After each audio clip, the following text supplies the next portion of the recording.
남들과 다르나 내게 주신 모든 것 난 감사하네. 하나님은 실수가 없으신 분이라 하나님의 계획을 나는 믿네. 내가 걷는 길 험한 길이지만 나와 동행하시는 주님 계시니 내게 주어진 길을 나는 걸어가리. 하나님의 계획을 나는 믿네. 나만 알 수 있는, 나만 할 수 있는 놀라운 일을 이루시리. 나에게 주신 일, 나에게 맡기신 일 나는 믿네. 주의 계획.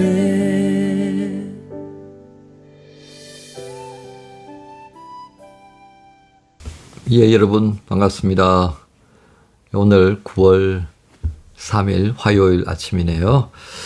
예, 계속해서 이사야서 25장의 말씀으로 함께 은혜 나누기 원합니다. 오늘 25장 가운데서 1절부터 8절까지 말씀, 우리 말씀 함께 봉독하십시다. 1절부터 8절까지입니다.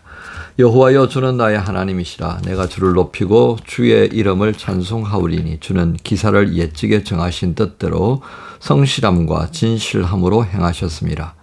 주께서 성읍을 돌무더기로 만드시며 견고한 성읍을 황폐하게 하시며 외인의 궁성을 성읍이 되지 못하게 하사 영원히 건설되지 못하게 하셨으므로 강한 민족이 주를 영화롭게 하며 또 악한 나라들의 성읍이 주를 경외하리이다.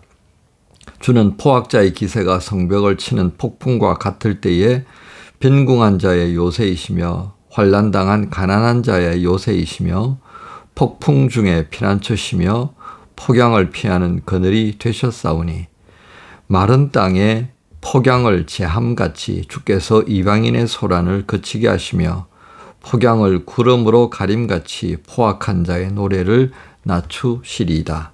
만군의 여호와께서 이 산에서 만민을 위하여 기름진 것과 오래 저장하였던 포도주로 연회를 베푸시리니 곧 골수가 가득한 기름진 것과 오래 저장하였던 맑은 포도주로 하실 것이며 또 이 산에서 모든 민족의 얼굴을 가린 가리개와 열방 위에 덮인 덮개를 제하시며 사망을 영원히 멸하실 것이라. 주 여호와께서 모든 얼굴에서 눈물을 씻기시며 자기 백성의 수치를 온 천하에서 제하시리라.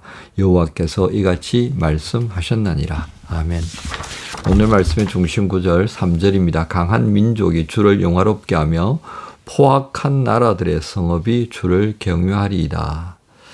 우리는 앞서 13장부터 23장까지 유다 주변의 왕국들, 바벨론, 아시리아를 포함해서 여러 나라들에 대해서 심판에 대한 경고를 하셨습니다. 그리고 이제 24장에는 이스라엘 민족이 특히 유대 땅에 있는 유다 족속들이 어떻게 행하였는지에 대한 말씀을 하셨습니다. 그들의 죄악으로 인해서 곧 그들은 율법과 율례, 언약을 깨뜨려 버렸습니다. 그것으로 인해서 우리는 창세기 3장에서 아담과 하와가 범죄한 그 까닭에 땅이 저주를 받아서 가시와 엉겅퀴를 내는 그런 황폐함의 상징물들을 볼 수가 있었습니다.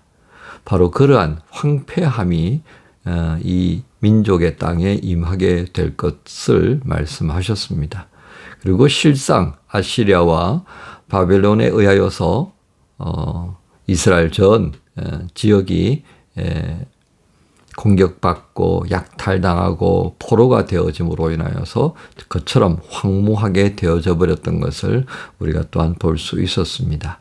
그런데 이제 오늘 우리가 읽었던 25장의 말씀은 사실은 25장부터가 아니라 24장에 있는 23절부터 이어지는 말씀이라 하겠습니다. 23절에 보면 그때의 달이 수치를 당하고 해가 부끄러워하리니 이는 만군의 여호와께서 시온산과 예루살렘에서 왕이 되시고 그 장로들 앞에서 영광을 나타내실 것입니다. 결국 하나님께서는 그 모든 나라들, 민족들을 심판하시면서 그 심판의 마무리에 어떻게 하신다는 것입니까? 참된 왕이 누구인가? 이 세상을 창조하시고 다스리시는 이 역사의 주관자가 누구인가를 바로 하나님께서 친히 보이신다라고 하는 것을 오늘 24장 마지막 23절에 보여주고 있습니다. 자, 그러한 장면을 목도하게 되어지면 어떤 일이 일어나겠습니까? 하나님의 영광을 이제 비로소 깨닫는 겁니다. 감사가 나오고요. 환호가 터져 나오고요. 그리고 오늘 우리가 3절의 중심 구절이라고 그랬는데요. 그 하나님의 심판의 경고를 받았던 그 강한 민족, 나라들이 어떻게 된다 그럽니까? 주님을 경외한다. 야, 우리가 진짜 몰랐네. 우리가 이때까지 이 어리석은 우상을 섬겼구나. 저 하나님께서 진짜 하나님이셨구나라고 깨닫게 되고 그 하나님 앞에 경배할 수밖에 없게 될 것이다라고 하는 것입니다. 여러분, 이 장면은요, 흡사 무엇과 좀 연상케 되어지는지요. 마태복음 27장 54절에 보면 예수님께서 십자가에 달려 죽으실 때에 지진이 나고 하늘이 어둡게 되는 그런 자연의 엄청난 변화들, 사건을 우리가 기록을 통해서 보게 됩니다. 그런데요, 바로 그 지진, 기타 현상을 경험했던 가운데에 로마군의 백부장이 뭐라고 하신 줄 혹시 아셔요? 그 말씀에 보면 이렇게 되어 있습니다. 이는 진실로 하나님의 아들이었다. 우리가 마태복음을 통해서 보는 것처럼 실은 이런 고백이 누구의 입에서 나왔으면 하는 바람입니까? 그렇습니다. 유다 백성들, 유대인들, 이스라엘 백성들의 입에서 예수 그리스도를 참된 메시아로 고백하고 하나님의 아들로서 참된 왕으로 경배하고 섬기는 그런 고백적인 일들이 일어나기를 기대했는데 기가 막히게도요. 이방 여인들, 이방인 군대 백부장 이런 이들을 통하여서 고백이 되어졌으니 예수님께서 하도 기가 막히시니까 내가 이스라엘 가운데에서 이만한 믿음을 보지 못했다라고 말씀하셨겠습니까? 이스라엘 백성들이 하나님을 향해 경외하고 찬양하며 예배하는 모범이 되어야 하는데 그런 것보다는 하나님의 심판을 당하고요. 그래서 경고받은 그 나라 그 민족들이 하나님을 경외하게 되는 하나님이 영원롭게 하게 된 이게 말이 되냐 그 말씀인 거죠. 죄가 많은 곳에 은혜가 많아서 그렇습니까? 그렇다고 죄를 많이 짓지 말라고 했던 바울의 당부를 우리가 또 생각해 볼 필요가 있겠습니다. 저는 이 장면을 보면서요. 하나님의 경고를 듣고 그리고 두드려 맞고 난 다음에 돌아와서 회개하는 이들의 고백이 바로 오늘 3절의 말씀이 아닐까 싶습니다. 만약에 회개하는 기회를 주었음에도 불구하고 여전히 이게 내가 회개해야 되는 것인지 아닌지 헷갈려하는 그런 이들을 보게 된다면 이보다 더 안타까운 장면은 없지 않겠나 싶습니다. 25장 6절에 보면요. 왕으로 임재하시는 그 하나님께서 시온산에서 연회를 베푸시는 장면이 등장합니다. 만군의 여호와께서 이 산에서 만민을 위하여 기름진 것과 오래 저장하였던 포도주로 연회를 베푸신다. 7절에 이 산에서 모든 민족의 얼굴을 가린 가리개와 열방 위에 덮인 덮개를 제하시며 이 가리개, 덮개는 어떤 의미로 우리가 이해하면 되겠습니까? 여러분 모세가요. 하나님을 만나고 나면 영광이 이 얼굴에 가득해가지고 백성들이 제대로 모세를 볼 수가 없었다고 그러지 않습니까? 그래서 모세의 얼굴에 수건을 씌웠습니다. 뭔가를 가리는 거죠. 바라보면 안 되니까. 그렇습니다. 이때까지는 어땠어요? 하나님을 바로 볼 수가 없었던 그 나라와 민족들이었습니다. 근데 이제는 바로 이 연회의 자리에서 하나님을 보게 되는 은혜를 입는 거죠. 와, 이거 기가 막힌 겁니다. 보아도 알지 못했고 들어도 깨닫지 못했던 이 나라와 민족들 모든 영역에 하나님의 말씀을 듣고 하나님을 향해 감사하고 하나님을 향해 영광을 올리고 경외하게 되는 이 장면을 한번 생각해 보십시오. 기가 막힌 장면 아니겠습니까? 그리고 이 잔치 자리에 참여하면서 이 준비한 기름진 것과 이 포도주를 먹고 마실 자들이 누구이겠습니까? 그것은 바로 하나님을 바라보면서 이사야서를 통해서 우리가 보게 되는 남은 자, 그 대세라고 하는 것에 함께 휩쓸려 가지 않고 하나님을 바라보면서 은혜를 구하는 바로 그들, 이 은혜의 자리를 결코 떠나지 않으려고 했던 그 남은 자들이 누릴 기쁨 아니겠습니까? 요한계시록 21장 3절 4절에 이런 말씀이 있습니다. 내가 들으니 보좌에서 큰 음성이 나서 이르되 보라 하나님의 장막이 사람들과 함께 있으며 하나님이 그들과 함께 계시리니 그들은 하나님의 백성이 되고 하나님은 친히 그들과 함께 계셔서 모든 눈물을 그 눈에서 닦아주시니 다시는 사망이 없고 애통하는 것이나 곡하는 것이나 아픈 것이 다시 있지 아니하리니 처음 것들이 다 지나갔음이라.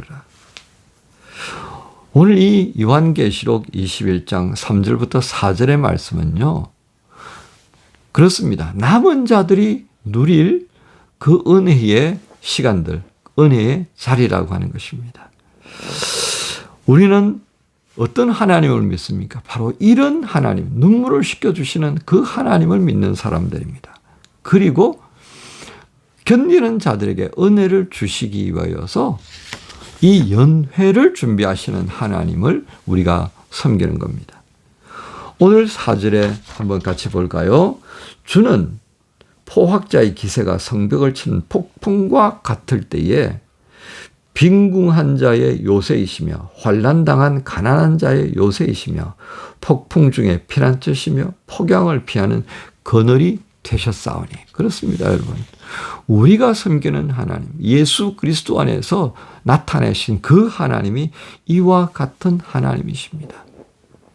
그래서 오늘 제목이 뭐라고 그랬습니까? 하나님은 찬양을 받으실 분이다 했습니다. 이 찬양을 받으실 그 하나님을 만나는 날까지 이 은혜의 자리를 찾고 그 은혜 주시는 하나님을 바라보면서 이 시대에 휩쓸려 휙 사라져버리는 자가 아니라 끝까지 남아있는 자로 기억될 수 있도록 이 화요일을 또 한번 살아가십시다. 이 날을 그렇게 살아가기 위해서 애쓰는 우리 한 사람 한 사람 주님께서 또 특별히 기억하셔서 힘을 더해 주실 줄로 믿습니다. 이 하나님이 우리 하나님이심을 기뻐하고 감사하며 찬양하는 복된 화요일 삼아 시작하는 여러분 모두를 주님 예수님의 이름으로 축복합니다. 주님 감사합니다. 하나님은 찬양할 분이심을 또 한 번 이사야서 25장을 통해 말씀해 주시니 감사합니다. 남은 자가 누릴 수 있는 복, 회개하고 돌아온 자들이 누릴 수 있는 복, 시온산의 왕으로 임재하시는 하나님께서 연회를 베풀고 그들을 위로하시고 만족해 하시는 은혜가 있음을 기억하며 오늘도 그날을 바라보며 이 세상의 대세를 따라가는 자가 아니라 믿음을 따라가는 자로 살게 하여 주옵소서. 은혜 주실 줄 믿고 감사드리며 예수님의 이름으로 기도합니다. 아멘.